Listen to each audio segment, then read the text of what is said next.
నేను నక్షత్ర పచ్చి పులుసు చేస్తున్నానండి. నేను ఇలా తెల్ల వంకాయలు తీసుకున్నాను. తెల్ల వంకాయలు శుభ్రం 2 కడిగి పెట్టుకున్నాను. పచ్చిమిరపకాయలు కూడా తీసుకున్నానండి. ఇలా ఒక ఫుల్కా రేకు మీద చిన్న మంట పెట్టుకుని నేను వంకాయలు పెట్టానండి. దీని మీద ఇలా పెట్టుకొని చిన్న మంట మీద ఉడికించుకోవాలండి వంకాయలు. చూడండి, వంకాయలు ఇలా వేగాలండి.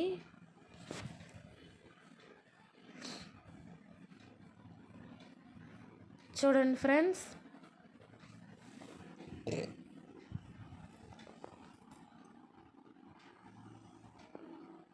వంకాయ ఇలా మెత్తగా ఉడకాలండి. అలా అని పెద్ద మంట పెడితే వంకాయ అయితే మాడిపోతుంది, కానీ లోపల ఉడకదు ఫ్రెండ్స్.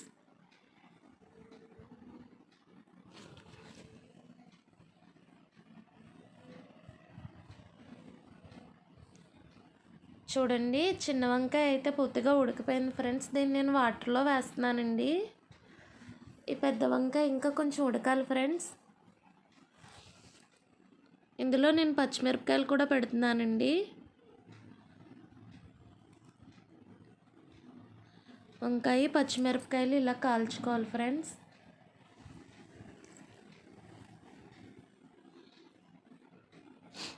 వంకాయ కూడా కాలిపోయిందండి. ఇప్పుడు ఈ పచ్చిమిరపకాయలు కూడా కాల్చేసుకుందాం. ఇంకా ఇవి కొంచెం కాలినట్టుగా ఉన్నాయి. ఇవి కూడా పూర్తిగా కాల్చేసుకుందాం ఫ్రెండ్స్. పచ్చిమిరపకాయలు కాలాయి ఫ్రెండ్స్. ఇప్పుడు ఒక ఎండుమిరపకాయ కాల్స్తున్నానండి. ఎండుమిరపకాయ కాల్చినప్పుడు కొంచెం జాగ్రత్తగా కాల్చండి ఫ్రెండ్స్. ఇది కొంచెం గుట్ర ఎక్కువ వచ్చేస్తుంది.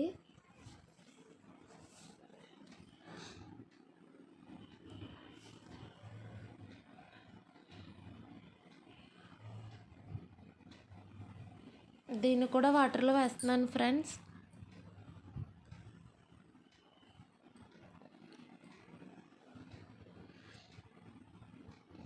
కాల్చుకుని వాటర్లో వేసిన వంకాయని ఇలా క్లీన్ చేస్తున్నామండి.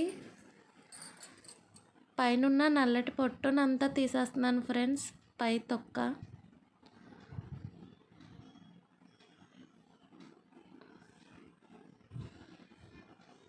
పుచ్చులు లేని వంకాయ తీసుకోవాలి ఫ్రెండ్స్. దాన్ని అలా కాల్చుకుని దాని నుండి వచ్చిన గుజ్జుని ఇలా పక్కన పెట్టుకున్నాను.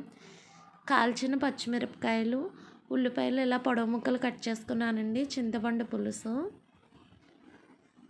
కాల్చిన పచ్చిమిరపకాయలు, వంకాయలు, కళ్ళుప్పండి, 1 స్పూన్ పంచదార ఇవి వేసి శుభ్రం మెత్తగా మెదుపుకోవాలండి.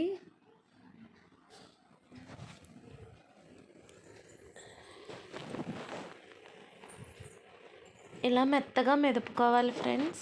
పచ్చిమిరపకాయలు కూడా బాగా మెల్ట్ అయిపోయేలా.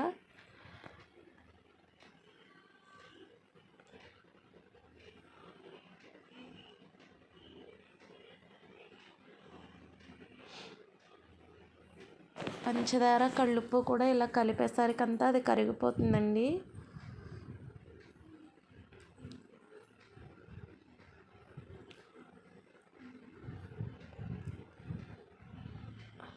ఇది మెత్తగా అయితే కలిసిపోయింది ఫ్రెండ్స్.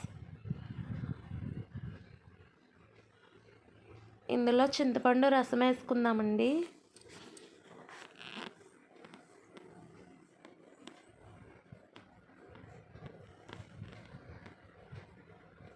సరిపడగా చింతపండు రసం వేస్తున్నామండి. చూసి వేయాలి ఫ్రెండ్స్, లేదంటే పులుపు ఎక్కువైపోతుందండి. ఉప్పు, కారం, పులుపు అన్నీ సరిసమానంగా ఉంటే పచ్చి పులుసు అనేది చాలా టేస్టీగా ఉంటుందండి.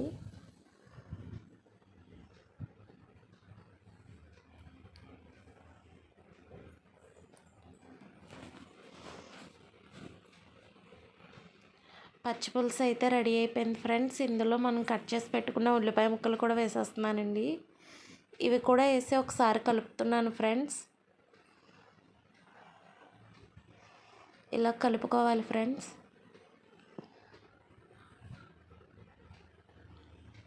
అచ్చిత్ర అయితే రెడీ చేస్తున్నానండి. పచ్చి పులుసు రెడీ అయిపోయింది. ఒక గ్లాసు బియ్యం తీసుకున్నానండి.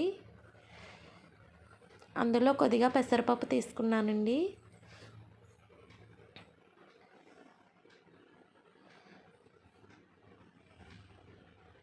ఈ గ్లాస్ బియ్యం నేను శుభ్రం కడిగి పెట్టుకున్నాను ఫ్రెండ్స్. ఒకటికి 2 వాటర్ పోసానండి. 2 గ్లాసుల వాటర్, ఒక గ్లాస్ బియ్యం, 2 గ్లాసులు వాటర్. సరిపడగా సాల్ట్ కూడా వేసుకోవాలి ఫ్రెండ్స్.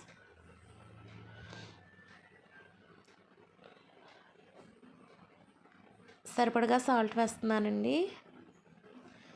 ఇది కుక్కర్లో పెట్టుకుని 3 విజిల్స్ వేస్తే సరిపోతుందండి.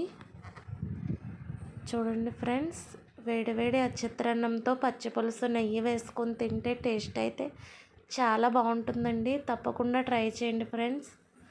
లైక్ చేయండి ఫ్రెండ్స్, షేర్ చేయండి, సబ్స్క్రైబ్ చేయండి. Thanks for watching.